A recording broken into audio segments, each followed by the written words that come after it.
এবং অমৃত। এর ভিত্তিতেই সংসার চক্র চলতে থাকে। যখন সমুদ্র মন্থন হয়েছিল তখন এই দুই প্রাপ্ত হয়েছিল। প্রথমে বিষ পাওয়া গেল, তারপর অমৃত। জীবন মন্থন করলেও এগুলো লাভ করা যায়। এবার এই যে বিষ, তা হলো অমৃতের থেকে অনেক বেশি শক্তিশালী এবং সেই জন্যই অনেক বেশি ঘাতকও। এবার বোঝার চেষ্টা করি এই বিষ আসলে কি। যে কোনো বস্তু বা কোনো ভাব যদি মাত্রার থেকে বেশি পরিমাণে আপনার কাছে থাকে, প্রয়োজনের থেকে বেশি আপনার কাছে থাকে, তাহলে সেটা আপনার কাছে বিষ সমান হতে পারে। তা সে ধন হোক, শক্তি হোক, সম্মান হোক, ইত্যাদি ইত্যাদি। যদি আপনার কাছে এমন কিছু থেকে থাকে যা মাত্রার থেকে বেশি পরিমাণে আপনার কাছে আছে, তাহলে তাকে ভাগ করতে শিখুন। যদি আপনি ভাগ করতে শিখে যান, তাহলে এই বিষই আপনার জন্য অমৃতে পরিণত হবে, আর তাদের কাছেও অমৃত সমান হয়ে উঠবে যাদের এই সাহায্যের প্রয়োজন। তাহলে ভাগ করে নিতে শিখুন আর আমার সাথে ভালোবেসে বলুন, রাধা রাধা। কোনো বাড়িতে, কোনো পরিবারে যখন কারোর জন্ম হয়, তখন তা কত সুখের মুহূর্ত হয়। সেই ছোট্ট সন্তান যখন কিছুটা বড় হয়, সে হাঁটার চেষ্টা করে, আর সেই প্রক্রিয়াতেও খুব বড় একটা শিক্ষা লুকিয়ে রয়েছে, ঠেলে দেওয়া। যখন আপনি হাঁটতে চান, সামনে এগোতে চান, তখন আপনি কি করেন? নিজের পায়ের তলার যে মাটি, তাকে আপনি পেছনে ঠেলে দেন। ব্যাস, এই একই জিনিস তো জীবনেও শিখতে হবে। এবার যদি আপনি জ্ঞানের পথে অগ্রসর হতে চান, তাহলে অজ্ঞানতাকে পেছনে সরিয়ে দিতে হবে।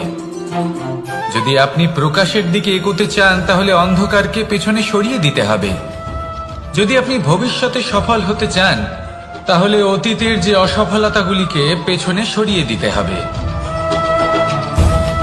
যে জল বইতে বইতে থেমে যায়, তাকে আমরা নালা বলে থাকি। তার থেকে দুর্গন্ধ বের হয়। কিন্তু যে জল বইতেই থাকে, তাকেই আমরা পবিত্র জল বলি। তাহলে আপনিও কর্ম করতে থাকুন, কখনো থামবেন না। আর আমার সাথে ভালোবেসে বলুন, রাধা রাধা। যোগাসন। যোগাসনে আসন অত্যন্ত গুরুত্বপূর্ণ। এবার আমি বলবো সবথেকে শ্রেষ্ঠ আসন কোনটি। আশ্বাস।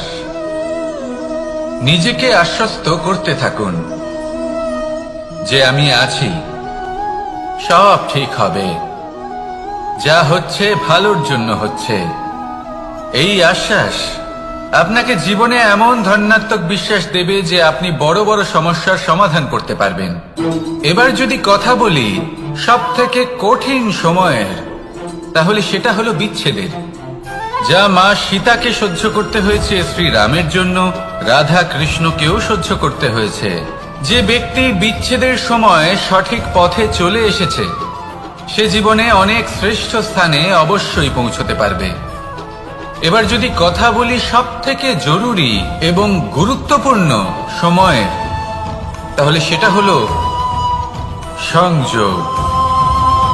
সকলকে সাহায্য করতে থাকুন। আপনি অন্যদের সাহায্য করে তাদের যত আনন্দ দিতে পারবেন, ততটাই আনন্দ আপনারও জীবনে অবশ্যই আসবে। আসুন আর আমার সাথে ভালোবেসে বলুন, রাধা রাধা। কামবোধ। এটাই আপনার অন্তরের প্রথম শত্রু। বেশিরভাগ মানুষই কামবোধ বলতে লালসা বোঝেন, কিন্তু এটা সম্পূর্ণ সত্য নয়। কামের আসল অর্থ হল কামনা। এটা খুবই সহজ ব্যাপার। মনুষ্য শরীর থাকলে, মানুষের মন থাকলে, এই কামনা অবশ্যই থাকবে।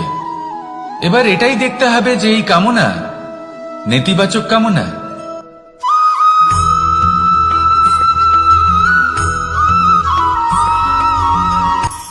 কখনো কোনো বাগানের কোনো বৃক্ষকে দেখেছেন যেখানে সুগন্ধি ফুল থাকে, রসালো ফল থাকে? তখন মন প্রফুল্ল হয়ে ওঠে, মন থেকে সেই বৃক্ষের প্রতি ভালোবাসা জন্মায়। কিন্তু যিনি বাগানের মালিক, শুধুমাত্র তিনিই জানেন যে কিভাবে এই বৃক্ষকে আগলে রাখতে হয়, কিভাবে তার পরিচর্যা করলে এতে সুন্দর সুগন্ধি ফুল হবে, রসালো ফল হবে। কখনো কখনো প্রয়োজনের থেকে বেশি রোদ পেলে এই বৃক্ষগুলি শুকিয়ে যায়, প্রয়োজনের থেকে কম রোদ পেলেও এই বৃক্ষ কিন্তু শুকিয়ে যায়। প্রয়োজনের থেকে কম জল যদি পায়, এই বৃক্ষ শুকিয়ে যেতে পারে। প্রয়োজনের থেকে অতিরিক্ত জল যদি পায়, তখনও এই বৃক্ষের শিকড়গুলি নষ্ট হয়ে যেতে পারে। এবার এটাই কিন্তু আমাদের সংসারের সাথেও হয়। আমাদের সংসারের সকল প্রতিভাশালী ব্যক্তি, যেমন লেখক, বিচারক, প্রবক্তা, যোদ্ধা, এদের সবার ক্ষেত্রে এই কথাটাই প্রযোজ্য। যদি বেশি প্রশংসা করা হয়, তাহলেও এরা হারিয়ে যাবেন। প্রয়োজনের থেকে বেশি যদি নিন্দা করা হয়, তখনও তারা নত হয়ে পড়বেন।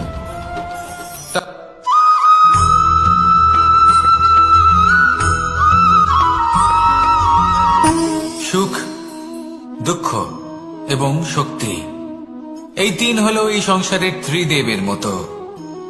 আমাদের জীবনে যা কিছু ঘটছে এই তিনটির ভিত্তির উপরেই হচ্ছে। আসলে এই সংসারের একটা নিয়ম আছে, যখনই আপনি কিছু লাভ করেন, এই সংসার আপনার পরীক্ষা নেয়।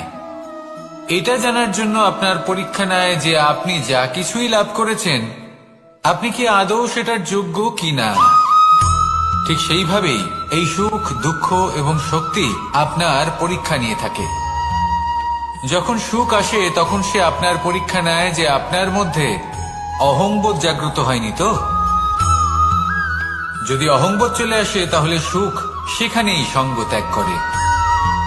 দুঃখ আপনার ধৈর্যের পরীক্ষা নিতে থাকে, আর যদি আপনার মধ্যে ধৈর্য না থাকে, তাহলে এটা আপনাকে আরো বেশি দুঃখের গভীর অন্ধকারে ঠেলে দেবে। সেখানে শক্তি পরীক্ষা নেয় আপনার বিনম্রতার। যদি আপনি বিনম্র না হন, তাহলে হয় এই শক্তি আপনার সঙ্গ ত্যাগ করবে, নয় এই শক্তি বিনম্রতার অভাবে আপনার পতনের কারণ হতে পারে। এই সংসারে যে কোনো ব্যক্তি যিনি এই পরীক্ষায় উত্তীর্ণ হয়ে থাকেন, এই জীবনে তিনি সাফল্য লাভ করেন। আসুন আমার সাথে ভালোবেসে বলুন, রাধা রাধা। আর শক্তি, এই দুইয়ের মধ্যে সম্পর্ক অত্যন্ত সরল। মানুষ ভক্তি করেন যাতে তিনি শক্তি লাভ করতে পারেন, আর শক্তি লাভ করার পরে ভক্তিভাব ভুলে যান, আর শক্তির প্রতি আসক্তিতে মত্ত হয়ে যান, আর সেখান থেকেই তার বিনাশ শুরু হয়। কেন? কারণ ভক্তির দ্বারা প্রাপ্ত শক্তি অন্য কারোর হিতের জন্য ব্যবহার করতে হয়, অন্য কারোর মঙ্গল করার জন্য ব্যবহার করতে হয়, কারোর বিনাশের জন্য নয়। এবার যদি আমি আপনাদের একটা উদাহরণ দিয়ে বোঝাই, তাহলে কোদাল দিয়ে আমরা মাটি কোপাতে পারি, একটা গর্ত খুঁড়তে পারি, যাতে একটা নতুন বৃক্ষ জন্ম নিতে পারে। একটা বৃক্ষ যা অন্য জীবকে ফল প্রদান করবে, যাত্রীদের ছায়া প্রদান করবে। কিন্তু এই কোদালের ব্যবহার যদি আমরা অন্য কারোর ক্ষতি করার জন্য করি, তাহলে ক্ষতি শুধুমাত্র আমাদেরই হবে। তাই জীবনে যদি আপনি কোনো শক্তি লাভ করেন, হয়তো ভক্তির দ্বারা বা অন্য যেখান থেকেই হোক, তার সদ্ব্যবহার করতে শিখুন, নয়তো এই প্রাপ্ত শক্তি আপনার পতনের কারণ হয়ে দাঁড়াবে। তাহলে আসুন আমার সাথে ভালোবেসে বলুন, রাধা রাধা।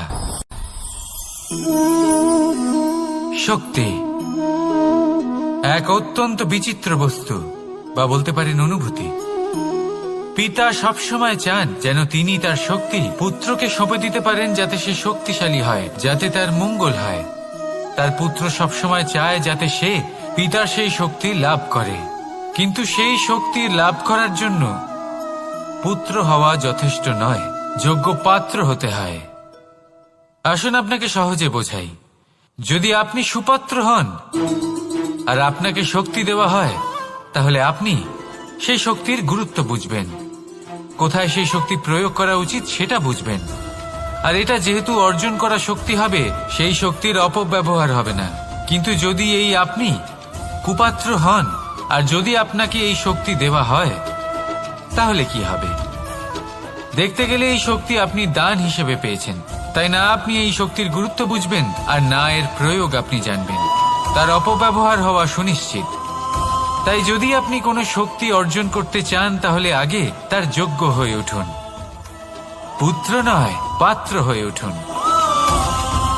আর আমার সাথে ভালোবেসে বলুন, রাধা রাধা। মানুষ জীবনে 3টে কাজ অবশ্যই করে থাকে, কিছু দান করে, কিছু গ্রহণ করে, আর কিছু ত্যাগ করে দেয়। এটাও ভাবতে থাকে যে এটা করলে কিভাবে করবে। দেবার জন্য পর্যাপ্ত ধন নেই, নেবার জন্য সংসারে অত স্নেহ নেই, আর ত্যাগ করার জন্য জীবনে এত সুখই নেই, তাহলে কিভাবে করবে? আসলে আমরা বস্তুগত চাহিদা অর্জনে এত ব্যস্ত হয়ে পড়ি যে আমরা বুঝতেই পারি না যে কি নেবার আছে, কি দেবার আছে, আর কি ত্যাগ করার আছে।